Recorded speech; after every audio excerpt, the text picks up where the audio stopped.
Bismillahirrahmanirrahim. Assalamualaikum warahmatullahi wabarakatuh. Alhamdulillahirabbil alamin. Allahumma shalli ala Muhammad wa ali Muhammad. Selamat sore teman-teman peserta Bookler edisi 2 terakhir ya. Saya lupa berapa ya. Tapi alhamdulillah akhirnya tidak terasa nih sudah bulan Mei. Sejak pertama kita mulai Februari itu saya nggak salah ya.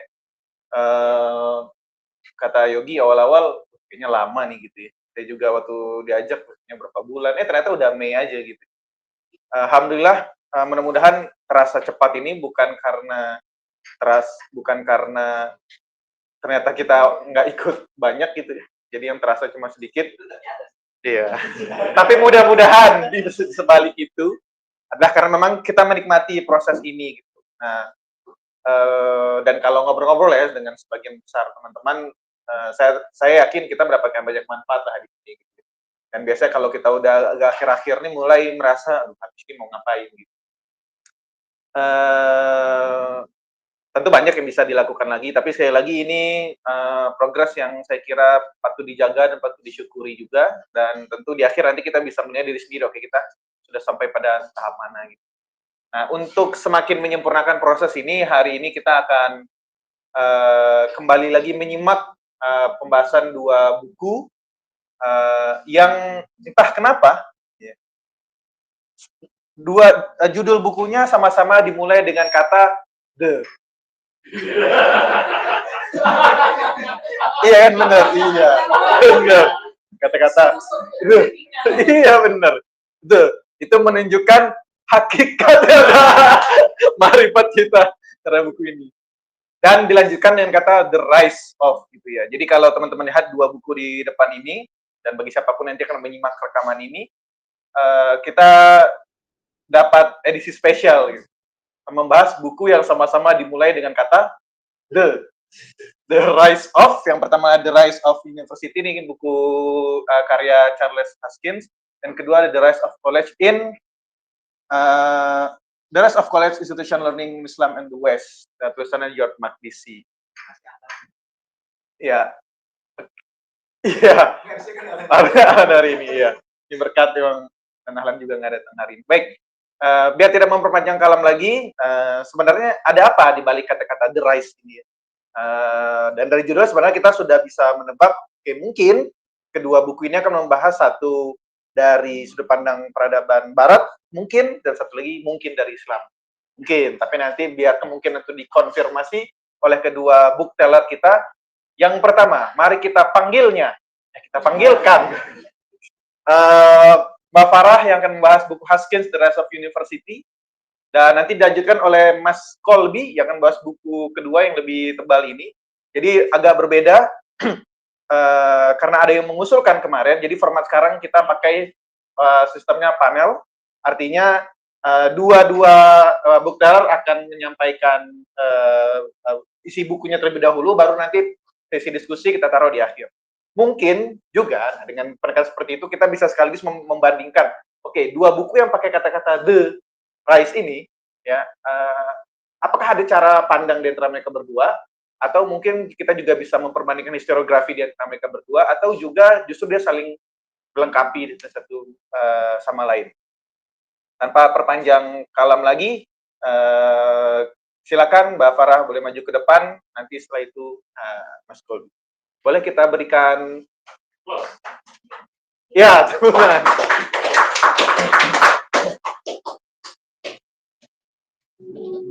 Langsung aja lagi di depan.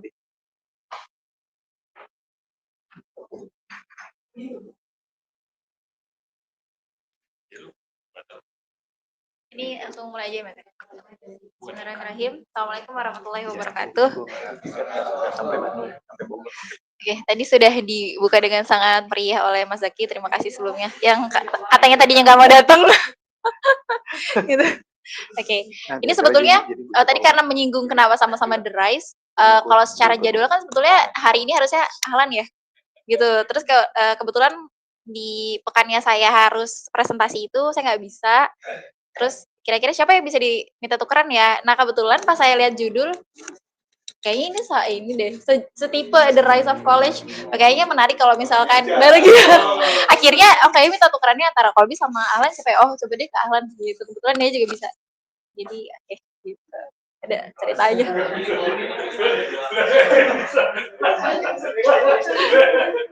Iya gitu. Oke. Jadi saya hari ini akan bercerita hasil bacaan saya dari buku The Rise of Universities karya Charles Homer Haskins. Mungkin bukunya terbilang kecil dan agak tipis ya gitu. Jadi untuk buku sejarah itu cukup sederhana sebetulnya. Walaupun bahasanya tidak sederhana gitu. Di sini menarik karena sebetulnya buku ini adalah hasil dari ceramah Haskins sekitar tahun 1920-an kalau nggak salah. Tapi kemudian baru dibukukan pada tahun 50-an dan ini merupakan cetakan ke-7 tahun 1967. Iya, sekitar tahun segitu. Itu yang mana di sini juga menurut saya penulis ini menarik karena kalau di awal istilahnya kata pengantar gitu ya. Haskins itu diceritakan sebagai seorang guru sejarah yang menyenangkan untuk orang-orang di sekitarnya, gitu. Dan itu mungkin bisa terbawa juga dari bagaimana dia menuliskan buku ini. Jadi bukunya lebih kepada bukan hanya menceritakan tanggal-tanggal atau tahun-tahun, tapi memang dia betul-betul menceritakan bagaimana kehidupan pada abad pertengahan saat itu. Gitu. Nah, buku tersebut terbagi jadi 3 bab. 3 bab. Yang pertama adalah The Earliest Universities, menjelaskan bagaimana bangkitnya ya.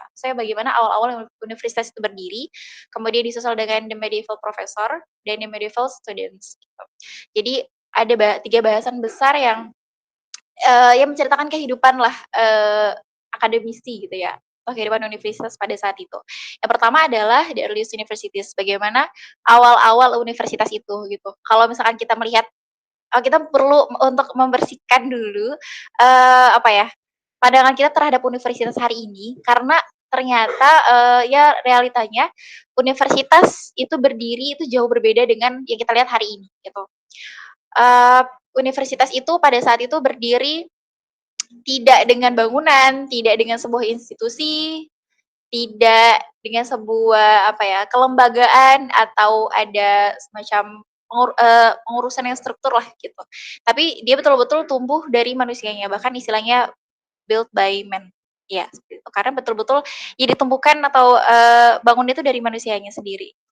Dan kalau kita lihat universitas hari ini, itu sebetulnya merupakan peranakan gitu. Turunan dari 2 universitas besar pada masa itu di sini. Di sini yang Haskins sebutkan itu ada 2 ya. University of Bologna di Itali yang berdiri pada tahun 1088 Masehi.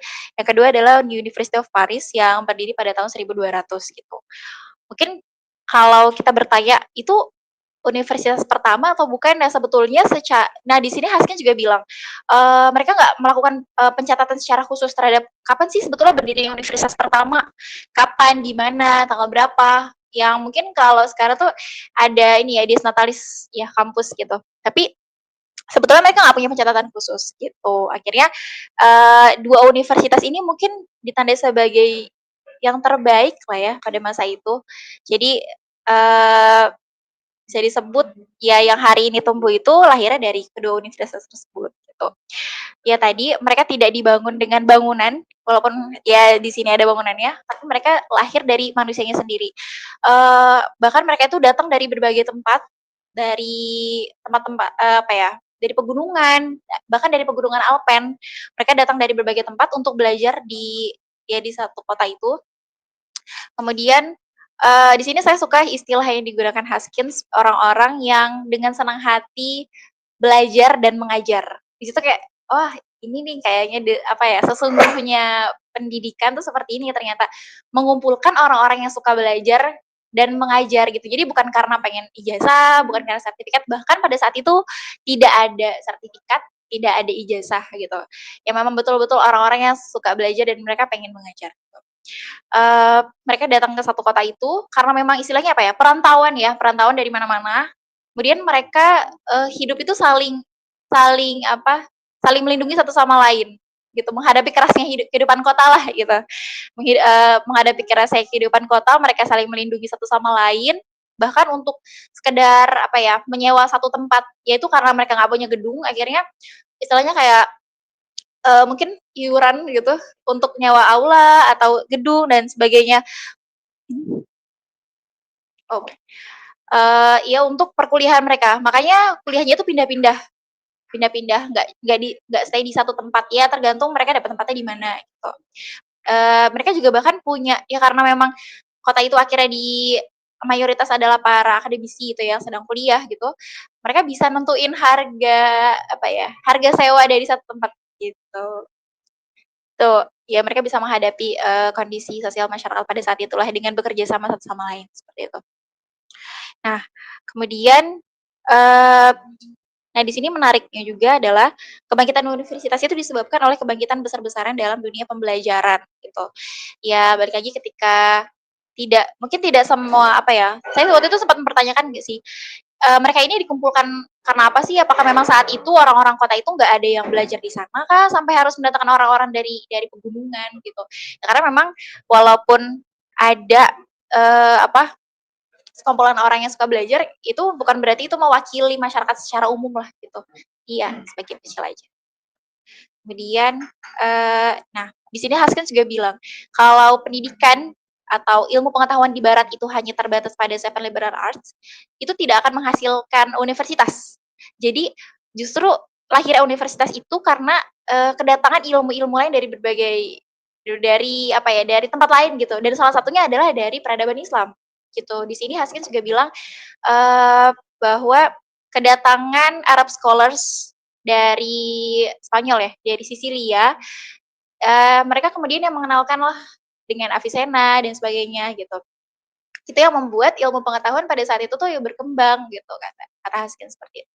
Walaupun memang dia nggak menjelaskan secara detail sih sebetulnya, gimana prosesnya atau seberapa banyak atau ilmu apa aja selain memang ya di-mention adalah kedokteran gitu.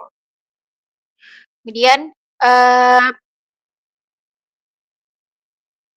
oke, walaupun di sini saya cuma menyebutkan 2 ya, sebetulnya ini kan pada abad ke-12. Pada abad 11 itu sudah ada Universitas Salerno. Itu memang, apa ya, kampus kedokteran gitu ya. Jadi, kampus kedokteran, cuma, kenapa pada akhirnya yang dinaikkan adalah Bologna karena, di sini Haskins bilang Bologna itu apa ya, tanda kemajuan sebuah universitas lah gitu. Dia yang paling ternama, dia yang paling berkembang, bahkan, eee, apa, universitas di barat pada saat itu mereka tidak punya kontribusi terhadap perkembangan ilmu pengetahuan, khususnya medis, gitu. Kecuali 2 universitas dan salah satunya adalah Bologna, seperti itu. Kemudian nah sebetulnya di bab pertama ini juga diceritakan ya gimana kondisi profesor dan, pelajar pada saat itu. Tadi kan mereka nggak punya gedung, terus pindah-pindah. Dan mereka juga karena memang ya tidak punya kelembagaan yang, apa ya, yang sudah struktur dan rapi gitu, eee, pada akhirnya profesornya juga karena memang digaji apa ya, dibayarnya oleh mahasiswa itu istilahnya. Jadi mereka justru yang punya kuasa untuk mengatur profesornya. Itu kayak misalkan profesor itu mereka nggak boleh tiba-tiba izin. Terus kayak kalau mau izin keluar kota itu mereka harus ngasih jaminan, jaminan kalau mereka tuh bakal balik lagi gitu. Terus kayak mereka tuh harus datang, profesor tuh harus datang, awal, terus harus keluar itu 1 menit setelah bel berbunyi. Kemudian, mmm profesor itu harus menjelaskan secara detail gitu satu satu bahasan, nggak boleh ada yang kelewat sama sekali komentarnya, nggak boleh ada yang, kelewat penjelasannya dan sebagainya gitu. Bahkan kalau misalkan profesor itu, di kelasnya kurang dari 5, ya itu dibubarin aja gitu. Karena itu dianggap, oh dia nggak mampu untuk menarik mahasiswa belajar di kelasnya dan dia berarti nggak kompeten gitu. Jadi ini sebetulnya ini nggak tahu ya saya boleh berkomentar sejak awal atau enggak, tapi ini menarik karena mungkin yang ada di bayangan kita udah terlanjur ada framework terkait dengan justru kita itu harus ngikutin guru kan gitu, bagian dari adabnya gitu. Tapi ternyata ya pada masa ini memang betul-betul profesornya diatur oleh muridnya lah gitu, oleh si pelajar-pelajar itu. Kemudian,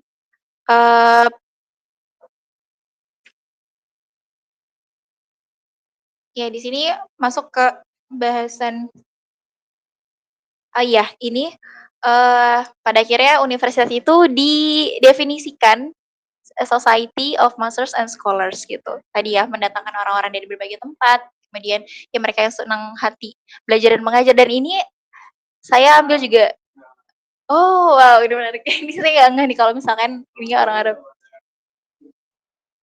Oh iya, ya. Sebetulnya antara di bab 2 atau bab 3 itu jelasin tentang, gimana kondisi kelas saat perkuliahan dan ini salah satu yang menggambarkannya kayak gurunya itu ada di atas gitu ya.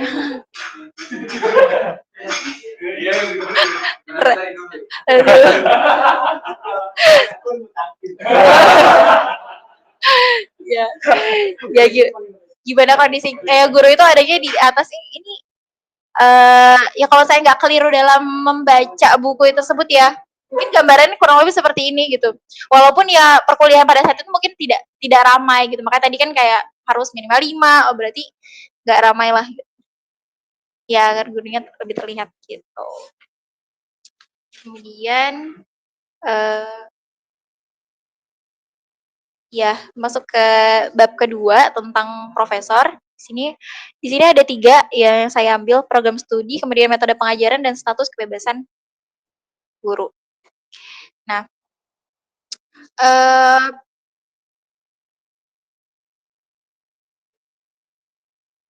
oke. Ya, jadi tadi terkait dengan pelajaran gitu. Sebetulnya apa saja sih selain 7 liberal arts tadi? Ada kedokteran, kemudian hukum dan juga teologi. Itu yang mungkin yang paling berkembang pada saat itu ya, gitu. Cuma kan kalau kita lihat tadi ada yang tertinggal bahwa universitas itu sebetulnya lahirnya tuh dari gereja, gitu. Bagaimana di katedral-katedral itu ada asrama-asrama untuk biarawati kalau nggak salah ya, Mbak, ya. Kemarin dijelasin sama Mbak Rani gitu terkait dengan di katedral itu ada asrama.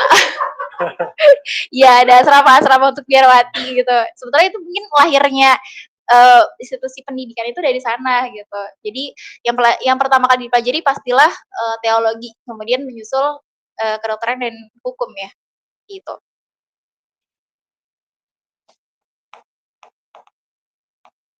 Oke. Tapi di sini menariknya adalah ya mungkin pada saat itu kan mereka ya lahirnya memang dari gereja, jadi ya dipelajari ada teologi.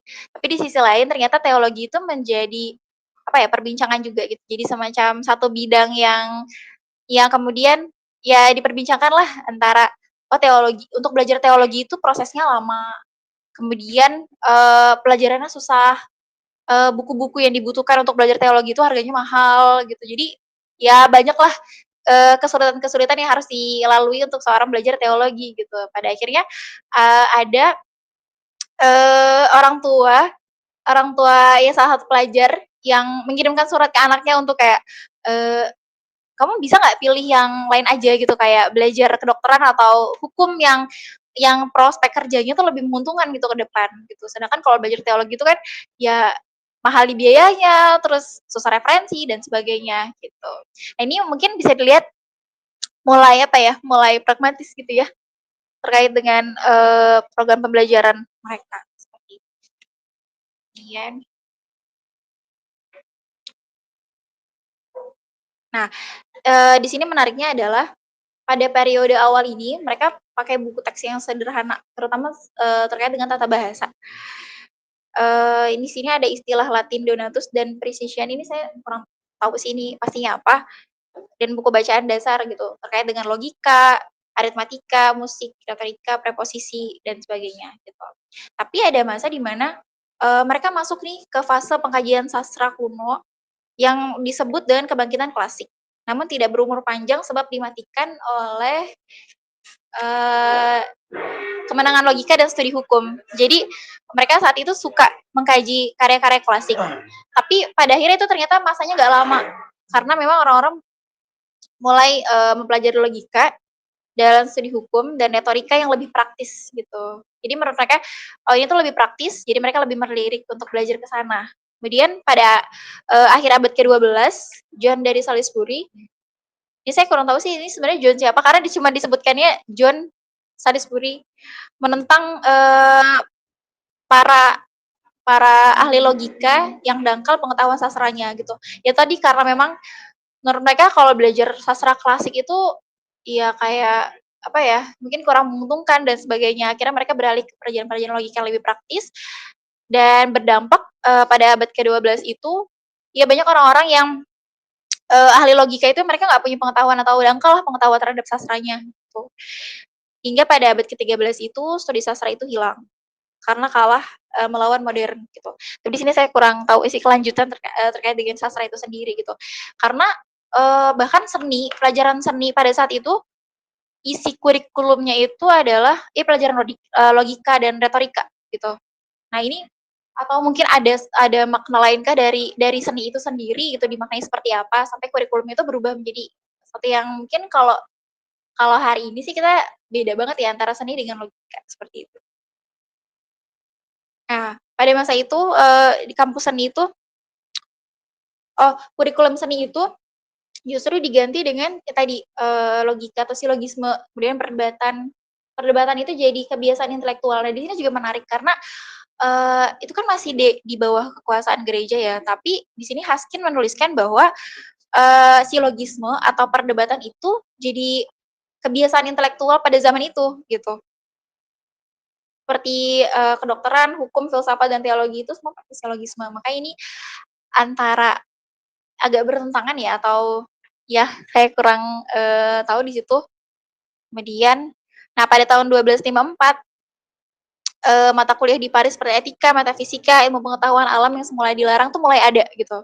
Jadi ilmu-ilmu pengetahuan itu mulai berkembang pada tahun 1254 yang sebelumnya itu memang ya memang nggak berkembang gitu, dilarang. Kemudian, kehidupan intelektual abad pertengahan itu, eee, mereka tidak dicirikan oleh, kekuatan ekspresi sastra yang spontan itu tadi ya, mereka mematikan sastra sejak awal, gitu. Eee, Tata bahasa dan retorika itu direduksi menjadi posisi yang lebih rendah. Studi-studi di Quadrivium itu hanya mendapatkan sedikit perhatian. Kemudian mata kuliah seni adalah logika dan filsafat ditambah dengan ilmu alam, seperti itu. Jadi banyak sekali, perubahannya. Dan pada saat itu juga, mungkin baru ada laboratorium, karena memang perkembangan perkembangan ilmu-ilmu alam itu mulai ada, gitu. Karena sebelumnya itu, ya sebelumnya mereka nggak punya laboratorium. Kemudian, sejarah dan ilmu-ilmu sosial juga belum terdengar di universitas hingga masa setelahnya, gitu. Jadi, mungkin kalau bisa dipetakan, ya tadi pertama kedokteran, kemudian hukum, baru muncul ilmu-ilmu pengetahuan alam, nah setelah itu baru sosial, gitu. Karena ya saat ada laboratorium itu belum kelihatan ada ilmu-ilmu sosial tuh berkembang, gitu.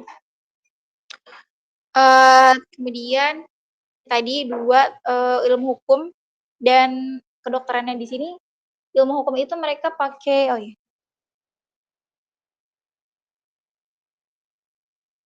iya, di sini, nah tertarik dengan kedokteran yang dipelajari itu dari buku Galen dan Hippocrates dan komentar dan penerjemah bahasa Arab. Sebab hingga tahun 1887 hanya Avicenna yang menjadi rujukan utama. Nah di sini, Haskin di sini nggak menyebutkan peran-peran apa ya, sarjana Islam yang lain gitu ya, selain emang Ibnu Sina dalam bidang kedokteran, tapi memang betul-betul nggak punya referensi lain lah istilahnya, kecuali, Ibnu Sina dalam hal kedokteran. Kemudian yang hukum, saya juga kurang paham tadi nyari corpus juris civilis itu kayak mungkin kayak satu kitab terkait dengan aturan hukum gitu ya. Nah, karena hukum adat di Eropa itu tidak pernah menjadi subjek studi di universitas gitu. Nah, seperti halnya ahli hukum itu menerima Justinianus dasar otoritas, kemudian para teolog itu menerima kanonik dan patristik, kemudian para filsuf itu menerima pengajaran Aristotel, yang kemudian, pembelajaran dari abad pertengahan ini yang kemudian dituju oleh para profesor di semua ilmu pengetahuan modern gitu. Ini jadi apa ya, kayak referensi utama untuk semua bidang keilmuan gitu ya, semua bidang keilmuan pada masa modern. Nah, kemudian yang ketiga adalah, terkait dengan medieval student, bagaimana kehidupan, pelajar pada saat itu, gitu. Nah, di sini mungkin saya tidak, di sini menurut saya Haskins paling banyak bercerita tuh di bab yang ini gitu. Karena di bahasan awal, di bab medieval student ini, justru dia bercerita tentang kasus-kasus yang terjadi di universitas pada saat itu. Kayak adanya kasus pelecehan seksual, kemudian ada kasus kayak, ya mahasiswa ngelempar batu, ya kriminal-kriminal gitulah, gitu. Jadi, kenakalan-kenakalan dilakukan oleh mahasiswa pada saat itu, gitu. Ya mungkin, ya memang hal-hal yang terjadi saat ini itu ya memang bukan hal baru, pada saat itu juga sama, gitu. Sampai pada akhirnya ada buku pedoman siswa. Nah, pedoman siswa ini kayak aturan-aturan lah, tata tertib terkait dengan, apa aja sih yang boleh mereka lakukan, apa yang nggak boleh mereka lakukan, bagaimana cara ngomong sama guru, bagaimana cara ngomong sama orang tua, bagaimana, cara mereka untuk izin sama bahkan mereka diajarkan bagaimana caranya mereka itu menjawab orang yang mau menguji keilmuan mereka, gitu. Itu ada semua di buku pedoman tersebut. Kemudian surat. Nah, di sini juga menarik terkait dengan surat. Mereka diajarkan untuk menulis surat gitu ya. Tapi sebenarnya tujuannya adalah untuk, minta uang sama orang tuanya, gitu. Jadi kan ya tadi mereka kan perantau, terus hidupnya juga susah gitu kan di kota untuk jadi seorang pelajar. Dan, ya profesor tuh ngajarin mereka untuk gimana sih cara nulis surat yang baik untuk menyampaikan bahwa mereka itu butuh biaya untuk kehidupan mereka sebagai pelajar di sana, untuk menyelesaikan sesuatu yang sudah mereka mulailah kuliah itu, gitu. Kemudian bahkan suratnya ini sebetulnya bukan cuma dari mahasiswa ke orang tuanya, dari orang tuanya balik juga. Jadi, para profesor itu diem-diem mereka juga suka suka menyurati orang tua mereka, untuk anak-anak yang kuliahnya tuh nggak bener gitu, gitu. Jadi kayak, laporan ya laporan, kayak, ini anaknya iya, tapi memang biar biar biar anaknya ini nggak tahu kalau itu laporan dari profesor, nanti orang tuanya ini ada kata-kata semacam, "Profesormu nggak pernah bilang ini sama ayah atau ibu," gitu misalkan. Tapi ini semacam peringatan aja buat kamu biar belajarnya lebih baik gitu. Jadi udah dijaga-jagalah biar dia nggak ngira kalau itu profesor yang ngasih tahu gitu. Jadi profesor bilang, "Oh, anak ini nih misalkan jarang masuk kelas, dia lebih banyak mainnya, eee, ya sekedar aja gitu, niat nggak niat," kayak gitu. Jadi biar orang tuanya ini ngasih surat, inilah peringatan biar dia tuh belajar lebih baik gitu di sana, gitu. Terus tadi ada yang ya seperti itu. Kemudian yang terakhir adalah terkait dengan puisi, gitu. Jadi mereka juga suka menulis puisi. Di sini juga ditulis beberapa, puisi, tapi dengan bahasa Latin. Oh iya, karena memang saya nggak tahu ya, saat itu di Italia itu pakai bahasa Latin ya? Karena memang, iya bahasa pengantar, bahasa sehari-harinya juga pakai bahasa Latin dan mereka diajarkan untuk berbahasa dengan baiklah, gitu, menggunakan bahasa Latin yang baik. Dan mereka juga membuat ya puisi-puisi dan salah satunya yang waktu itu di-mention sama Mas Zaki adalah lagu yang aduh saya lupa kan judulnya. Iya, lagu yang suka dipakai karena kebetulan saya nggak kuliah di PTN, jadi tidak mendengar lagu ini saat wisuda. Kalau di universitas negeri itu ada ya lagu-lagu apa Mas judulnya Mas? Iya itu. Itu bisa dilihat di YouTube dan ternyata pas saya lihat itu ya itu di univ-univ besar seperti Harvard, Oxford juga mereka semua pakai pakai lagu itu gitu. Dan ya itu ini adanya dari para pelajar pada abad pertengahan seperti itu. Seperti apa lagi ya? Waktunya gimana?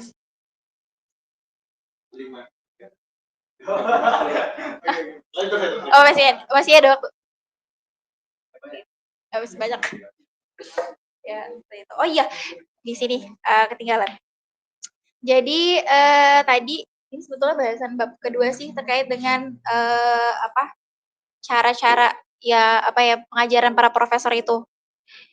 Kemarin saya sempat tanya terkait dengan digest yaitu old digest. Nah ini ada di old digest itu. metode metode pengajaran yang diberikan oleh Audofredus dalam ceramah di Bolonya, gitu. Jadi ini ada macam 5 metode pengajaran, gitu. Yang pertama adalah, memberikan ringkasan. Jadi profesornya ini dia ngasih dulu ringkasan dari setiap judul atau setiap bahasan sebelum lanjut ke bahasan selanjutnya.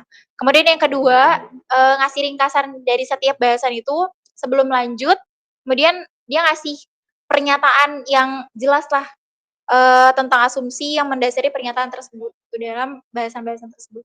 Nah, yang ketiga, itu, membaca teks dengan cara pandang orang yang ingin menganalisisnya. Jadi, eee, udah mulai apa ya, kalau istilah how to read a book udah masuk ke analytical reading gitu ya. Nah, yang keempat adalah, mereka meringkas lagi tuh apa yang sudah didapat dari analytical reading di poin ketiga. Nah, yang kelima adalah si profesor ini akan mulai menyelesaikan dan meluruskan, kalau ada kontradiksi di pelajaran yang mereka sudah pelajari itu. Tapi yang hal-hal yang jelas, kalau misalkan ada hal-hal yang, "Oh ini kontradiksi nih," tapi memang betul-betul jelas, nah itu nanti akan dijelaskan. Kemudian, menambahkan prinsip-prinsip umum yang terkait dengan teori atau hal yang tadi ingin diluruskan. Nah, setelah itu, setelah mengidentifikasi hal yang kontradiksi tadi, mereka mengidentifikasi nih, apakah ada gap antara teori dengan solusi dari bahasan tersebut. Nah, apa yang sudah mereka bahas tadi mulai dari hal-hal yang kontradiksi, kemudian, solusi dan sebagainya, kalau misalkan mereka si profesor ini nemu bahasan yang sekiranya memang penting untuk apa ya, untuk diketahui oleh masyarakat, nanti dia akan bahas itu dalam 2 momen besar, sebelum Christmas sama Paskah, gitu. Jadi memang biar bisa, diketahui oleh masyarakat luaslah. Kemudian, setelah proses tersebut, mereka akan menyimpan bahasan yang penting yang tadi untuk dibahas sebelum Natal dan Paskah, seperti itu. Dan di sini menariknya kalau mungkin di sini saya melihatnya, kan kalau di kita itu ada budaya kalau di kampung-kampung ya, hataman, terus nanti kalau anak kecil hataman tuh diarak gitu. Dan mereka juga ternyata melakukan hal yang sama untuk menamatkan 1 buku. Jadi misalkan udah ada namatin 1 buku, terus mereka tuh nanti ada misa dan ada nyanyi iya, misa kepada Roh Kudus tiap selesai menyelesaikan 1 buku gitu. Jadi itu, kalau di sini Haskin bilangnya itu merupakan tanda bahwa memang mereka itu sangat menghargai ilmu, menjaga otoritas keilmuan dan sebagainya. Jadi dirayakanlah hal-hal yang berkaitan dengan keilmuan seperti itu. Dan, ya universitas pada saat itu juga sebetulnya terbebas dari administrasi ya, karena memang, ya mereka belum punya, struktur seperti itu. Nah, jadi, independenlah setiap profesornya, seperti itu. Tapi sebetulnya itu juga tidak menentukan bahwa apa ya, profesor itu mereka punya kebebasan untuk mengajarkan sesuai dengan worldview mereka masing-masing, gitu. Pakai bahasanya worldview, gitu, worldview mereka masing-masing, gitu. Jadi sebetulnya di sini kalau saya menyimpulkan kebenaran itu jadi relatif sih sebetulnya ya, sama seperti pemikiran barat yang kita pelajari seperti biasa gitu ya. Kebenaran itu jadi relatif karena ya profesor mereka punya kuasa untuk menjelaskan sesuai dengan pemahamannya masing-masing, eee, ya terserahlah mau benernya profesor A dan B ini beda, tapi ya mereka boleh menjelaskan itu, gitu. Tapi sebetulnya di sisi lain, eee, gimana ya, mereka boleh menjelaskan itu tapi tetap dengan, apa ya, pagar nilai-nilai agamanya mereka saat itu, gitu. Karena memang masih dikuasai oleh gereja, jadi ini juga saya agak, apakah memang betul-betul dijaga dengan, nilai-nilai agama itu atau memang betul-betul bebas atau gimana? Makanya di sini Haskin juga mempertanyakan sebetulnya kebebasan yang mereka sebut itu seperti apa gitu, karena ya mereka katanya dibebasin untuk ngejelasin itu ke mahasiswanya, tapi di sisi lain juga sebetulnya dibatasi sih dari gereja gitu. Jadi makna kebebasan itu akhirnya dipertanyakan lagi sama Haskin, seperti itu. Oke, ini tadi agak balik lagi ke bab yang kedua mungkin sekian, Mas. Oh iya. Oke, sekian dari, cerita saya terkait dengan buku The Rise of Universities. Boleh kasih